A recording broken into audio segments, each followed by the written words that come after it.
Hello everyone. Topic name in this video lecture is merge based indexing. इसके पहले की video में हमने देखा कि इंडेक्स कंस्ट्रक्शन की प्रोसेस क्या है, उसका एल्गोरिदम को इंडेक्सर बोलते हैं और उसमें जो हमने कुछ कैटेगराइजेशन उसके देखे। सो इनमें से हम आज इस वीडियो लेक्चर में देखेंगे merge based indexing. Okay, so basically ये जो है वो किस कैटेगरी में बिलोंग करता है? इन मेमोरी इंडेक्सिंग में, इन मेमोरी मेथड में। ओके, सो जब हमारे पास जो टेक्स्ट कलेक्शन है वो यदि बहुत यानी कि मेमोरी से उसकी साइज कम है, then it is completely fit in the nature of in memory indexing, उसके जैसा ही है। ओके, लेकिन जब उसकी size, that means now in memory indexing is just like जो भी डेटा है उसको प्रोसेस करते हैं और उसमें जो डिक्शनरी और पोस्टिंग लिस्ट जनरेट होती है वो मेमोरी में ही सेव होती है। ओके, लेकिन जब साइज बढ़ जाती है टेक्स्ट कलेक्शन की, तब वो मेमोरी में स्टोर नहीं हो पाता। Okay, due to limitation of memory. तब क्या होता है? तब पिक्चर में आती है डिस्क। जैसा कि मैंने बोला था कि ये जो मर्ज बेस्ड इंडेक्सिंग है, it is the combination of both in memory and disk base. Okay, so जो हम बात करने वाले हैं वो उस केस की है जब कलेक्शन की साइज है वो मेमोरी से ज्यादा है। ओके, सो चलिए देखते हैं आगे। जैसा कि मैंने बोला कि if text collection is too large, then the index process performs dynamic partition of the collection. यहाँ पर क्या होता है? इंडेक्सिंग की जो प्रोसेस है वो क्या करती है? डायनेमिक पार्टीशन करती है। किसकी? कलेक्शन की। बिकॉज कलेक्शन को प्रोसेस करके ही तो उसको इंडेक्स क्रिएट करनी है। ओके, लेकिन वो पूरा का पूरा कलेक्शन उसको प्रोसेस करने के लिए उसका लोड तो करना होना चाहिए ना। लेकिन मेमोरी की साइज कम है और आई कैन से कि कलेक्शन की साइज ज्यादा है, इसलिए वो उसको पूरे का पूरा प्रोसेस नहीं कर पा रहा है। सो दैट इज वाई ये जो इंडेक्सिंग प्रोसेस है वो उसको डायनेमिक पार्टीशन में उसको प्रोसेस करेगी। Okay, so let's see the steps in merge based indexing. देखिए, सबसे पहला पॉइंट क्या है? Build the inverted list structure I. Okay, so it is a symbol to represent inverted list structure I until the memory runs out। हमारे पास late से कि यहाँ पर 4 GB की मेमोरी है। ओके, 4 GB की मेमोरी है। सो इंडेक्सर है वो क्या करेगा कि जब तक ये मेमोरी फुल नहीं हो जाती तब तक वो इन्वर्टेड लिस्ट स्ट्रक्चर को क्रिएट करेगा। Okay, after that write the partial index I to disk, then start making a new one। अब देखिए यहाँ पर जो पहला पार्ट उसने क्रिएट किया था, लेट से इट इज I0। ओके, उसने I0 क्रिएट कर दिया मेन मेमोरी में, लेकिन अब वो फुल हो गई। तो अब क्या करना होगा? ये जो I0 है उसको डिस्क में उसको ट्रांसफर करना पड़ेगा। Okay, let's assume it's disk, उसमें ट्रांसफर किया एंड देन अगेन जब ये मेमोरी एम्प्टी हो जाती है तो अब वो नेक्स्ट पार्टीशन का क्रिएशन करेगा, that is let's say it is I1। Okay, this process is repeated until the whole collection has been indexed. जब तक पूरी की पूरी कलेक्शन इस तरह से पार्टीशन नहीं होती और उसकी इंडेक्सिंग नहीं होती है, तब तक इस तरह से वो रिपीट करेगा इस स्टेप को। क्या स्टेप्स है? मेमोरी में उसकी क्रिएशन होती है और जब मेमोरी फुल हो जाती है तब उसको शिफ्ट किया जाता है डिस्क में। तो देखिए यहाँ पर ये दोनों ही पार्टिसिपेट कर रहे हैं, मेमोरी भी है और डिस्क भी है। At the end of this process disk is filled with many partial indexes. Okay, so I1, I2, I3 up to IN। The system then merges this file into a single result। अब जो I0, I1, I2 वो सारे जो हमने disc में store कर रहे थे, अब तक तो वो पार्टीशन ही है ना। ओके, I0 को मैंने उसमें स्टोर तो कर दिया, लेकिन वो पूरी की पूरी इंडेक्स नहीं है, वो पार्शियल इंडेक्स है। ओके, अब उसको मर्ज किया जाएगा और फिर मर्ज करने के बाद हमें जो रिजल्ट मिलती है वो है सिंगल रिजल्ट, दैट इज और फाइनल लिस्ट है वो हमारा। ओके, अब यहाँ पर देखिए, हमने यहाँ पर इसको फिगर के थ्रू एग्जाम्पल को एक्सप्लेन करने की ट्राई करती हूँ। यहाँ पर इंडेक्स ए और इंडेक्स बी, दोनों इंडेक्स एक ही कलेक्शन के लिए है, ओके। लेकिन जैसा कि मैंने बोला कि यहाँ पर इंडेक्स की पार्टीशन होती है जब मेमोरी फुल हो जाती है। तो यहाँ पर एक इंडेक्स जनरेट होती है, एक दूसरी इंडेक्स जनरेट होती है बी, ओके। अब यहाँ पर देखिए इंडेक्स ए है, उसमें यहाँ पर अगेन पार्टीशन हुई, इंडेक्स बी यहाँ पर भी उसकी फर्दर पार्टीशन होती है, ओके। एंड जब ये दोनों डिस्क के अंदर स्टोर हो जाती है, बिकॉज यहाँ पर देखिए पार्टीशन हमें तब तक करना है जब तक वो मेमोरी में एलोकेट हो सके, ओके। यदि वो मेमोरी में उसका एलोकेशन नहीं हो सकता है तो उसकी हमें फर्दर पार्टीशन करनी होगी, okay. After that it's combine index, यहाँ पर देखिए it's combine index, okay. So basically यहाँ पर क्या हुआ, यहाँ पर उसने सॉर्टिंग परफॉर्म की है, यहाँ पर उसने सॉर्टिंग परफॉर्म की है। यहाँ पर देखिए इसको जो पार्टीशन था, ओके, यहाँ पर ये जो है वो मेमोरी में क्रिएट हुई, ये जो है वो डिस्क में है। अब डिस्क में उसकी सॉर्टिंग होगी, ओके। सॉर्टिंग होने के बाद उसकी वो मर्ज किया जाएगा। अब देखिए इंडेक्स ए है, उसमें भी इसकी पार्टीशन है, और यहाँ पर इंडेक्स बी है तो यहाँ पर भी है, ओके। सो यहाँ पर उसको अल्फाबेटिकली सॉर्ट कर दिया, दिस इज लाइक AARD और समथिंग लाइक दैट। और यहाँ पर एप्पल है दूसरा टर्म। इंडेक्स बी में कौन सी टर्म है, सेम जो ए में है वो भी। सो यहाँ पर उसका देखिए मर्जिंग हो गया, और देखिए ये हमारी सिर्फ सिंगल टर्म बन गई, और 2 3 4 5। अब ये जो 6 9 है वो इंडेक्स बी के है, ओके। या तो यहाँ पर उसका मर्जिंग हो गया, ओके। अब ए के बाद कौन सा आता है term, AC, that is actor. So यहाँ पर देखिए उसको भी मर्ज कर दिया, okay, that is our final indexing. और the remaining one is apple, okay. So apple को भी यहाँ पर एलोकेट कर दिया, ओके। सो इस तरह से यहाँ पर सॉर्टिंग भी होती है और मर्जिंग भी होती है, ओके। सॉर्टिंग कहाँ पर हुई, यहाँ पर, बिकॉज जो भी हमारे पास टेक्स्ट कलेक्शन आता है सो उसमें तो कई सारे वर्ड रिपीटेड होते हैं, ओके। सो वो जो टर्म्स है उसकी पार्शियली इंडेक्स क्रिएट होती है, फिर उसको सॉर्टिंग होती है, फिर उसको मर्ज किया जाता है। Analysis of merge sort based indexing algorithm is very scalable. Why it is scalable, because यदि कलेक्शन की साइज बढ़ती भी है तो भी हम इस एल्गोरिदम को इम्प्लीमेंट कर सकेंगे। क्यों, बिकॉज भले ही हमारे पास मेमोरी लेस है लेकिन हम उसको पार्टीशन करके उसको डिस्क में एलोकेट कर सकते हैं। The size of read write buffer, okay. अब यहाँ पर टर्म आता है रीड राइट बफर। जो यहाँ पर कुछ लिमिटेशन है वो क्या है, रीड राइट बफर। अब वो लिमिटेशन क्यों है, चलिए उसके लिए आप एक पॉइंट समझे। यहाँ पर मैंने लिखा है m/n, where m is total amount of available memory, okay, and is the number of partition. Thus if n becomes too large the merging becomes slow. अब देखिए ये जो है वो नंबर ऑफ पार्टीशन के लिए है, ये है वो अवेलेबल मेमोरी है, ओके, जिसमें हमारी इंडेक्सिंग होने वाली है, या फिर I can say indexing store होना है उसको।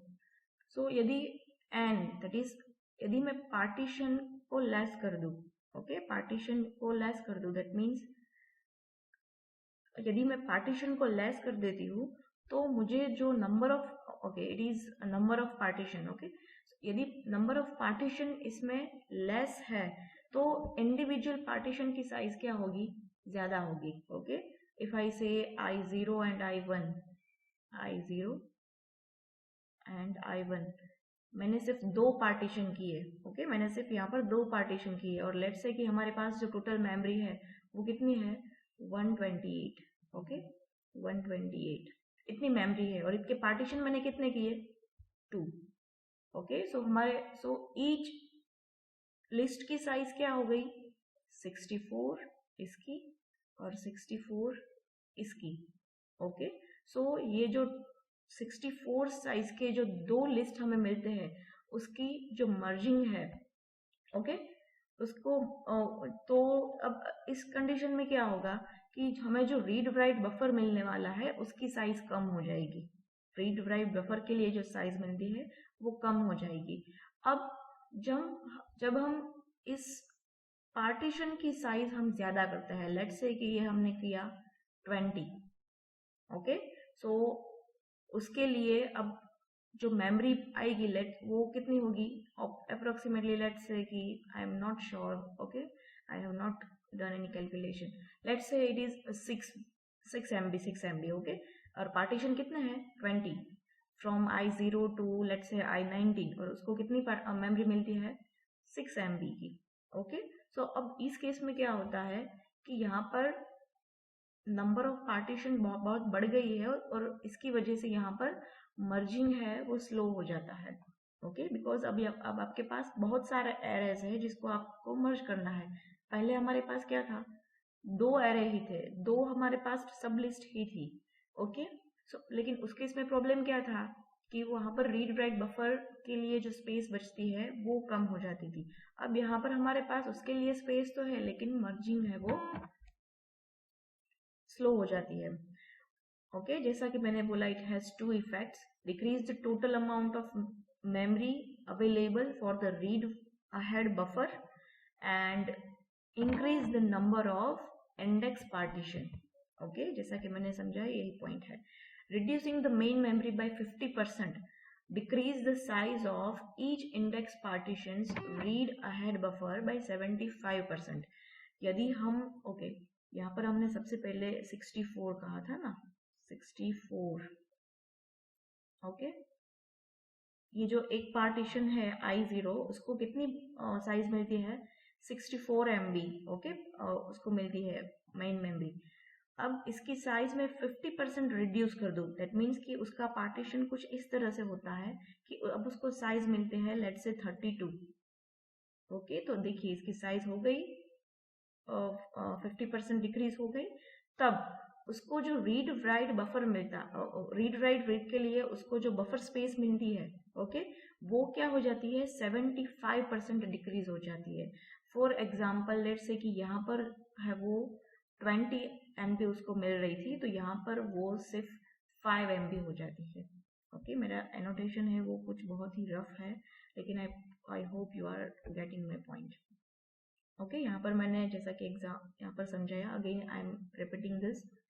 I0 पार्टीशन है, उसको कितने बाइट मिले, कितना MB है 64। अब मैं उसका पार्टीशन, नंबर ऑफ पार्टीशन यदि मैं बढ़ा दूं, ओके, सो इसकी साइज अब क्या हो जाती है, कितने MB उसको एलोकेट होते हैं 32। अब जब इस तरह से मैं करती हूँ तो सबसे पहले उसको प्रीवियस केस में उसको इन जो रीड राइट बफर है उसके लिए कितनी मेमोरी बचती थी 20 बाइट, लेकिन जैसे ही मैंने नंबर ऑफ पार्टीशन बढ़ाए, ओके, सो मुझे जो रीड राइट बफर के लिए जो वैल्यू मिलती है मेमोरी की वो कितनी हो जाती है only 5 MB। Setting the memory limit M is equals to 128 MB results in this much partitions that needs to be merged, leaving each partition with a read-write buffer of only 43, okay. अब देखिए memory limit कितनी है 128 MB, okay, और read ahead buffer के लिए कितनी space मिलती है only 43 KB, okay, only 43 KB। सो अब बफर की साइज कम होगी ना तो क्या प्रॉब्लम होगा, उसका सीक टाइम है वो ज्यादा होगा। यदि बफर का साइज स्मॉल है तो जब वो रीड राइट ऑपरेशन परफॉर्म करेगी तब उसकी सीक टाइम ज्यादा लगेगी, okay. Now analysis of merge sort based indexing. अब यहाँ पर जो ग्राफ है, ओके, वो किसी मैंने जो रेफरेंस बुक है उसमें से वहां पर इस एग्जाम्पल में कुछ डेटा सेट्स के ऊपर एक्सपेरिमेंट करके एक ग्राफ है वो जनरेट किया है, ओके। अब यहाँ पर देखिए, यहाँ पर ऐसे 3 पैरामीटर्स आपको यहाँ पर बताया है। First one is total time elapsed, so this one is that time to build index partition, ये है वो इंडेक्स पार्टीशन है। And the third one is the merge operation, okay. ये जो थर्ड वाला जो है, ओके, ये वाली, ओके, ये वाली है वो मर्ज ऑपरेशन के लिए है, और इंडेक्स पार्टीशन के लिए ये, ओके, ये जो है वो टोटल टाइम है। अब यहाँ पर एक्स और वाई पोजीशन में क्या है, यहाँ पर है मेमोरी लिमिट इन MB और यहाँ पर है इंडेक्सिंग टाइम।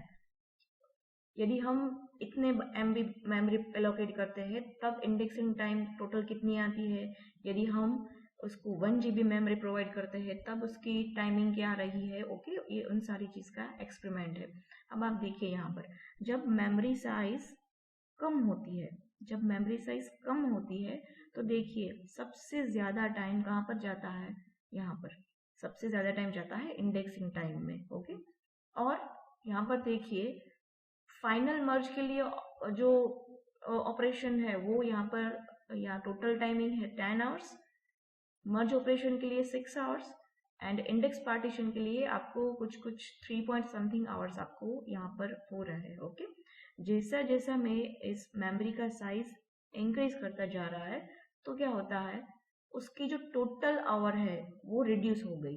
देखिए यहाँ पर जैसे ही मेमोरी साइज इंक्रीज होती है उसकी टोटल आवर है वो डिक्रीज होती जा रही है, लेकिन उसकी जो इंडेक्स पार्टीशन की जो प्रोसेस है that is circle over here, वो सर्कल वाली जो यहाँ पर आप लाइन देखे तो देखिए वो ऑलमोस्ट कांस्टेंट है। दैट मीन्स इंडेक्स पार्टीशन जो बिल्ड करने की जो प्रोसीजर है उसमें मेमोरी का जो मेमोरी साइज है वो इतनी अफेक्ट नहीं करती है। ओके, लेकिन यदि आप उसका मर्ज ऑपरेशन के लिए उसका ग्राफ देखें तो देखिए जब मेमोरी कम होती है तब मर्ज ऑपरेशन के लिए ज़्यादा टाइम लगता है।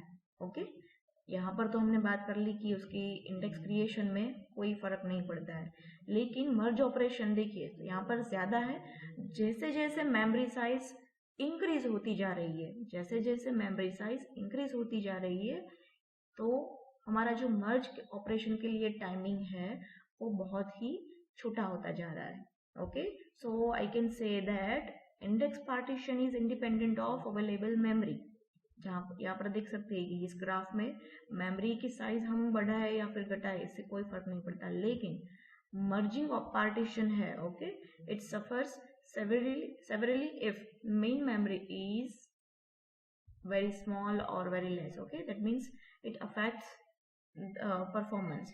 okay, so ये था sort based indexing। okay, merge sort based indexing। so I hope you are getting my point and यदि आपको कोई query है तो आप फिर मुझे बता सकते हैं। I will try to help you। okay, thanks for watching।